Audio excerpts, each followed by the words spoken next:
As the U.S. demands more from Europe and castigates it ever more stridently, it's increasingly clear that Russia is missing a historic opportunity. If President Vladimir Putin hadn't made Russia an unreliable partner for its neighbors, he'd be poised to realize his fondest dream, of displacing the U.S. as Europe's security guarantor. U.S. pressure on Europe has gone far beyond President Donald Trump's tariff threats and military spending harangues. U.S. officials are demanding obedience in many other areas, too. This month alone, Gordon Sondland, Trump's envoy to the European Union, said the EU really should be linking arms with the U.S. to check China in every respect. Richard Grenell, the U.S. ambassador to Germany, lashed out at the Nord Stream 2 pipeline project expanding Russian natural gas exports to Europe. Vice President Mike Pence, speaking in Warsaw on February 14, deviated from the written text of his speech to strengthen his demand that European countries abandon the 2015 Iran nuclear deal as the U.S. has done. At the Munich Security Conference on February 16, Pence again exhorted Europeans to fall in with the U.S. on Iran, on market access for Chinese companies such as Huawei and on Nord Stream 2. Despite European officials' determination to preserve what's left of the U.S.-led liberal world order, the cracks in the transatlantic alliance are obvious. They were one of the themes of the Munich conference, and they showed in the prolonged silence Pence faced when he conveyed greetings from Trump, expecting applause in response. And polls in key European countries show that once relatively pro-American voters no longer trust the U.S. This month's Deutschland Trend survey shows that only 24% of Germans consider the U.S. a trustworthy partner, over 50% did before Trump's election. Europe needs a counterbalance to U.S. influence. Had it not grown so dependent, U.S. officials would have had to scale back their demands and start talking to Europeans as equal partners. Ideally, the EU shouldn't just be able to stand up for itself economically, to be able to stand up to U.S. sanctions when that's in the European interest, but also be capable of ensuring peace in its neighborhood, the Balkans, Middle East, North Africa and the former Soviet Union, and suppressing terrorist threats like the one from the Islamic State. The North Atlantic Treaty Organization has these functions now, but for historical and U.S. policy reasons, it's more focused on the more hypothetical Russian threat. Europe is a long way from both economic and military independence from the U.S., though. Stronger ties with one of the other two major powers, China or Russia, would be another option. And if Russia were to try weakening Europe's U.S. dependence, it wouldn't be starting from scratch. Ever since Mikhail Gorbachev's years as leader of the Soviet Union, Russia has sought a new security architecture in Europe that would reduce the importance of the North Atlantic Treaty Organization and instead empower the Organization for Security and Cooperation in Europe, a large but amorphous grouping that includes Russia. That idea is still alive in Moscow. At the Munich conference, Foreign Minister Sergei Lavrov mentioned it again as he called for closer economic and security cooperation between Europe and Russia. China is less of a natural partner for the EU than Russia because of the cultural distance between them.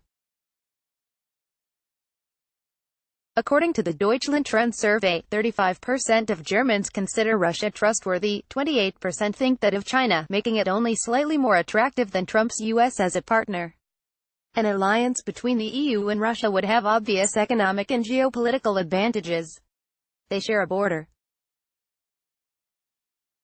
Russia has the resources and the military might Europe needs to police its neighborhood, that could be used to ensure stability in places such as Syria and Libya. If Russia were on the same side as Europe and involved in joint security planning, much of the tension would be gone from the Western Balkans. If NATO lost its importance as the main security umbrella for Europe and that role passed to some structure in which Russia has a say, Russia wouldn't need its frozen conflicts and buffer zones in the former Soviet Union, either. The conflicts would be easier to resolve with European participation. The security alliance would be reinforced by a powerful mutual attraction between Russia and Europe. 9 of the 20 biggest foreign companies in Russia are from the EU, and 10 of the top 20 most popular tourist destinations for Russians in 2018 were in the EU. Collectively, the EU is Russia's biggest trading partner. But only marginal political forces in Europe talk about an alliance with Russia, even now that the US is unpopular and increasingly perceived as unfriendly. Lavrov's appeals in Munich fell on deaf ears. It's easy to see why. The EU and the statehood of the countries within it are based on values and rules as much as interests. Even if it's unclear what values Trump's US stands for and what rules it respects, at least it's a functioning democracy that doesn't depend on the whims of a dictator or an oppressive state ideology. European leaders have to fight fair elections, build coalitions, deal with independent-minded judges and a domestic opposition that can't be steamrolled. It's difficult for them to accept a corner-cutter as a trustworthy partner. And indeed, regimes run by bosses and strongmen, according to a classification developed by political scientist Olga Chij at the University of Iowa, are more likely than democracies to enter into international agreements but are less likely to comply with them.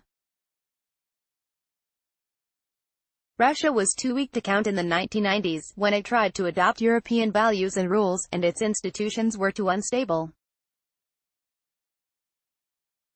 By the time Medvedev pouted in Berlin about a wealthier and more powerful Russia's absence from the European security architecture, the country had turned firmly authoritarian, with rigged elections, a puppet judiciary and strengthening media censorship. It couldn't be a reliable security guarantor because it was a potential predator. Putin's aggression against Ukraine in 2014 only proved this, strengthening European leaders' resolve to stick with the U.S. security umbrella because it was so well suited to containing Russia.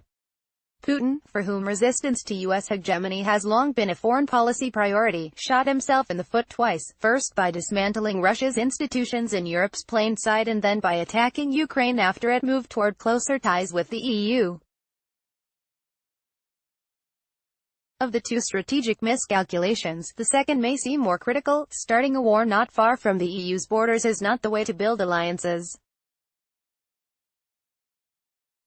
But the swing toward authoritarianism was the source of all future errors. Putin has presented his screw-tightening as necessary to save Russia from falling apart.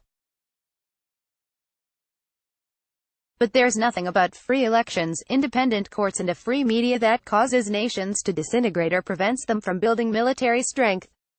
Putin took the easy path, consolidating personal power and treating democratic institutions with contempt, because he was cynical about Western calls for more democracy. As one of Putin's top ideologists, Vladislav Surkov, wrote in a recent article, the multi-level political institutions copied from the West are often considered partly ritual, maintained so we'd be like everyone else, so that the peculiarities of our political culture wouldn't irritate and scare our neighbors so much. The perception in the Kremlin was that European partners, too, saw things this way. In a major speech in Berlin in 2008, then-President Dmitry Medvedev said, "In some cases, we're simply told, don't be so prickly, so scrappy in international affairs, and as for democratic development and human rights, these are less important and we'll close our eye to this." In reality, however, the Kremlin misheard the Europeans. They were willing to put up with an authoritarian Russia, but they'd never trust it to be a counterweight to the U.S.